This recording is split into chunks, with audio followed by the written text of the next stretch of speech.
E aí, moçada, tudo bem com vocês? Edmar da MGEL aqui, especialista em agricultura de precisão.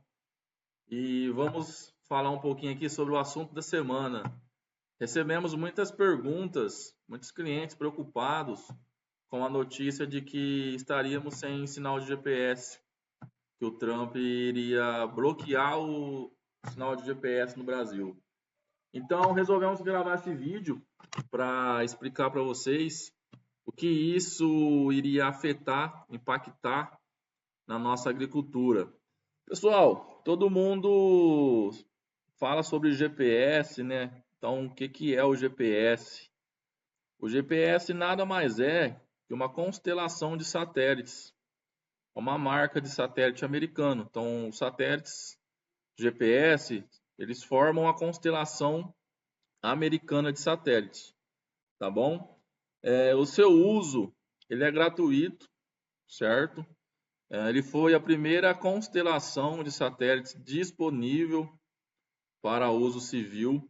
Então, por isso que se tornou um linguajar popular a gente falar GPS quando relaciona a satélites de posicionamento. Hoje ele conta com aproximadamente 32 satélites em órbita e quem controla esses satélites é o Departamento de Defesa dos Estados Unidos, certo? Então, os primeiros receptores de satélite, sinal de satélite, de posicionamento, lá atrás, no meados de década de 90, aí já teve os primeiros GPS receptores. Então, os equipamentos receptores mais antigos, eles trabalhavam somente com o sinal dos satélites GPS, certo? De alguns anos para cá, os receptores mais novos, eles já trabalham com outras constelações de satélite. Então, hoje a gente não tem apenas a constelação de satélite americana. Hoje a gente tem os Galileu, a constelação de satélite Galileu, que são os satélites europeus. A gente tem a constelação GLONASS, que são os satélites russos. E os Beidou, que são os satélites chineses. Qual a diferença de uma constelação para outra?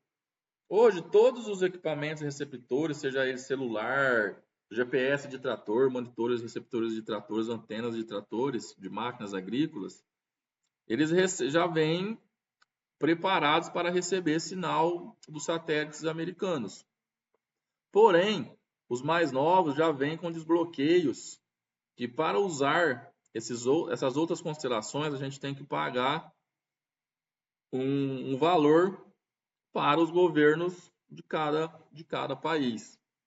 Então a diferença é que esses outros satélites eles têm um custo, porém quando a gente compra hoje um equipamento novo, esse valor já está embutido no seu valor. E uma parcela desse custo, desse valor que você está pagando, já é destinado para cada país, tá bom? Então, resumindo aqui, o GPS são os satélites americanos. E hoje, os monitores, os receptores mais modernos, eles não dependem apenas dos satélites americanos. Então, isso quer dizer o quê? Que se a gente perder os sinais de satélites americanos, a gente não vai ficar sem posicionamento, sem sinais de posicionamento. O que acontece? Hoje, a gente tem aproximadamente 31 satélites americanos disponíveis, 24 GLONASS, que são satélites russos, 24 Galileu, que são satélites europeus, 35 Beidou, que são satélites chineses, e 5 QZSS, que são satélites japoneses. No Brasil, o QZSS ainda não está disponível. Então, essas outras 4 constelações, os monitores mais modernos, tanto monitores como celulares, eles já vêm preparados para receber sinal dessas outras constelações. Então, o que acontece? Os satélites eles ficam ao redor da Terra. Eles têm o seu trajeto e eles ficam circulando em volta da Terra. Então, dependendo do horário do dia, da sua posição aqui no globo terrestre, você vai estar pegando enxergando, tendo visada de alguns satélites. Não quer dizer que eu vou estar recebendo sinal de 31 satélites americanos ao mesmo tempo. Normalmente a gente pega aí 10, 12, 8, 9 satélites. Depende do horário do dia. Quando eu pego o GLONASS também, eu vou pegar mais 6, 7, 8 satélites GLONASS. Então, somados com os 10, 12 do GPS, eu vou ter ali aproximadamente 16, 17, 18 satélites, fazendo os cálculos de posicionamento. Quando eu tenho Galileu e Beidou disponível, hoje a gente consegue chegar aí a 32, 34 satélites disponíveis para fazer o cálculo de posicionamento. Então, se a gente perdesse o sinal do GPS, o que iria acontecer é que a gente iria ter menos satélites para fazer o cálculo. Não quer dizer que os cálculos não seriam feitos. Então, a gente consegue ainda ter um bom posicionamento, sinais de posicionamento. Então, pessoal, se as marcas, se as constelações são marcas, então a gente tem o satélite americano, o Galileu, que é o europeu, o GLONASS, que é o russo, o Beidou, que é o chinês. O que é a tecnologia por trás disso? Qual que é o real nome dessa tecnologia para a gente achar o posicionamento? É o GNSS, que é o Sistema Global de Navegação por Satélites. E como que funciona? Como que esses satélites, seja ele GPS, GLONASS, Galileu ou Beidou, como que eles calculam o posicionamento nosso aqui no globo terrestre? Cada satélite possui um relógio. Esse relógio é um relógio atômico muito preciso, extremamente preciso. E cada satélite possui um radiotransmissor. Ele envia um sinal desse rádio que nesse sinal ele informa o horário que esse sinal saiu do satélite. E quando a gente tem um receptor na Terra, seja ele no trator, eu estou usando o trator aqui como exemplo, que é a nossa realidade no campo, na agricultura. Quando ele recebe essa informação, então ele sabe o horário que esse sinal saiu do satélite e ele vai ter o horário que esse sinal chegou. E como que está o cálculo por trás disso? Esse cálculo é chamado de trilateração, que é a distância baseada na velocidade e no tempo. Então, quando a gente tem a velocidade e o tempo, a gente tem a distância percorrida. Esse sinal ele é enviado numa velocidade que é a velocidade da luz, tá bom? Então, quando a gente tem o horário de saída, o horário de chegada e a velocidade, aqui um exemplo para ficar um pouquinho mais claro para vocês, um exemplo aqui num carro que esteja percorrendo aí numa velocidade de 100 km por hora. Se ele percorrer por 2 horas nessa mesma velocidade, ele vai percorrer uma distância de 200 km. Na questão do GNSS, como que é feito esse cálculo? A velocidade são 300 mil km por segundo, que é a velocidade da luz. E o tempo, ele vai variar de cada satélite. Nesse exemplo nosso aqui, o sinal ele demorou aproximadamente 6 nanosegundos para chegar aqui no nosso receptor. Qual que é o cálculo que ele faz? 300 mil km por segundo vezes 6 nanosegundos que ele demorou para chegar, que vai nos dar uma distância, esse satélite estaria numa distância de 18 mil quilômetros do nosso receptor. Isso ele faz com todos os satélites, seja ele GPS, GLONASS, Galileu, todos os satélites de posicionamento vão estar fazendo esse cálculo ao mesmo tempo. Então, cada satélite vai ter a sua distância calculada em relação ao receptor, seja ele trator, celular, tá bom? Então, todos os satélites vão estar fazendo esse cálculo ao mesmo tempo. Quando a gente tem uma distância conhecida de um ponto, vamos dar esse exemplo, que a gente tem um satélite, que é esse primeiro satélite que a gente falou aqui, 18 mil quilômetros, vamos usar como exemplo. Então, a gente tem esse satélite, a gente sabe que a gente está numa posição a 18 mil quilômetros desse satélite. Isso quer dizer o quê? Que eu posso estar a 18 mil quilômetros de distância em qualquer direção desse satélite. Isso me cria uma esfera onde eu posso estar em qualquer direção. Quando eu tenho dois satélites fazendo o mesmo cálculo, eles começam a fazer essa trilateração, essa triangulação. Então, quando eu tenho dois satélites, eu já tenho dois pontos em comum. Isso quer dizer o quê? Que eu posso estar, o meu receptor, o meu trator, ele pode estar em qualquer um desses dois pontos. A partir do terceiro satélite, a gente já começa a ter três pontos em comum. Então, o que tem em comum nesses três satélites? Quando eles calculam a distância de cada um do receptor. Aqui nesse ponto é o ponto onde os três se encontram. Isso quer dizer o quê? Que com determinada precisão a gente vai ter uma localização. Um exemplo, isso quer dizer que esses três satélites calcularam que o meu trator está no Brasil. Porém, ele pode estar em qualquer estado. Ele pode estar no Goiás, ele pode estar aqui em São Paulo, ele pode estar no Mato Grosso. Então, quanto mais satélites disponíveis, vocês vão perceber que a gente vai ter mais pontos em comuns. Isso quer dizer o quê?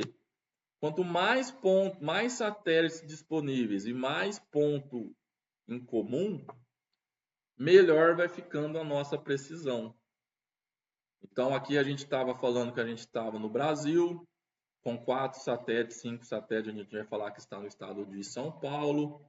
Com 10 satélites, 12 satélites, a gente vai falar que está na cidade aqui onde eu estou de Ribeirão Preto. Com 20 satélites, ele vai falar que a gente está aqui em Ribeirão Preto, em tal bairro, em tal rua.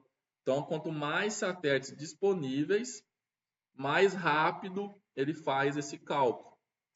Então, isso, quando a gente perde o GPS, os outros satélites, Galileu, GLONASS, Beidou, vão continuar fazendo esse cálculo. Então, a gente não vai ficar sem referência de posicionamento, tá certo, pessoal? Falando num grosso modo, no globo terrestre, então a gente tem os nossos satélites. Então, com 2 satélites, a gente pode ter 2 pontos. Então, a gente não determinou uma posição. A partir do terceiro satélite disponível, a gente já começa a ter uma localização, certo? Seja ele no nosso trator ou no nosso celular, que é o que a gente usa muito no dia a dia aí. Quem que não envia uma localização via WhatsApp hoje, né? Então, pessoal, o recado que eu quero deixar para vocês é o quê? Se cortar o sinal de GPS, a gente não vai ficar sem posicionamento, certo? Tem outras questões depois, que são sinais de correção, o RTX, o RTK. Isso é um assunto para um outro vídeo, para um treinamento inteiro, tá certo? O que vai impactar se a gente perder o sinal de GPS é que vamos ter menos satélites disponíveis. Os nossos tratores vão demorar um pouco mais para fazer esses cálculos Agora, quem tem receptores mais antigos, muito antigos, que só trabalham com sinal da constelação GPS, esses sim vão sentir e não vão ter sinal mais. Isso vai forçar com que quem tem aquele GPS mais antigo tenha que fazer um investimento e comprar um GPS mais moderno. Hoje as antenas NAV 900 da Trimble, as Starfire 7000, 7500, as antenas novas da Top com a G2, todas essas antenas já trabalham com multiconstelações, que a gente chama de multiconstelações, que ele já trabalha com todas essas constelações de satélites. Então não se assustem, não fiquem preocupados, a gente não vai sofrer com esse impacto. Isso falando para a agricultura, tá? Que é a nossa realidade. Questão de aviação, outros setores podem sim sofrer mais do que a agricultura, mas no geral a agricultura ela não sofreria tanto, tá? A gente vai ter um impacto aí, às vezes demorar mais para calcular uma posição por ter menos satélites, porém a gente vai conseguir ainda ter essa precisão. Agora me perguntaram, Edmar, você acha que é possível os Estados Unidos apenas bloquear esse sinal no Brasil? Seria difícil. Por quê? Como são ondas de rádio, a frequência de rádio que o satélite envia, e esses satélites estão muito longe do globo terrestre, estamos falando de 18, 20, 24 mil quilômetros de distância. O que eles poderiam fazer é mudar a rota desses satélites para eles não passarem sobre a América do Sul. Só que aí não afetaria só o Brasil, afetaria outros países como Argentina, Equador, Venezuela, Colômbia, Paraguai, todos os Chile, todos os países que fazem parte da América Latina. Então eu acho assim, é impossível? Não. A gente não pode desacreditar de nada vindo dos Estados Unidos. Porém, eu acho que é algo difícil de acontecer, tá? Mas aconteceu na Rússia, é um exemplo, na guerra, eles conseguiram bloquear de alguma forma os sinais americanos, né, dos satélites americanos na Rússia. Mas aqui no Brasil eu acho que seria um pouco difícil, mas não impossível. Mas se a gente ficar sem os sinais de correção de posicionamento dos satélites americanos, a gente tem outras soluções, outras constelações disponíveis. Então, pessoal, era esse. Eu só queria deixar foi um vídeo rápido para explicar um pouco sobre o funcionamento do GPS. Então, quem tiver interesse pode me chamar, pode entrar em contato com a gente aí no WhatsApp, no Instagram, que a gente pode tirar as suas dúvidas. E não percam nossos treinamentos, pessoal. A gente sempre vai estar tendo algumas turmas de treinamento aí pelo Brasil. Então, entre em contato, vamos conversar. Você quer saber mais sobre sinais de correção, RTX, RTK, SF3, SF-RTK, TopNet, sobre piloto automático, configuração, calibração e taxa variável, aplicações, Isobus, tá bom? A gente tem uma linha aí de treinamento, um conhecimento ao longo dos anos aí que a gente está disposto a passar para vocês, tá bom? Muito obrigado pela atenção de todos. Espero que tenha tirado essa dúvida, tá bom? Muito obrigado.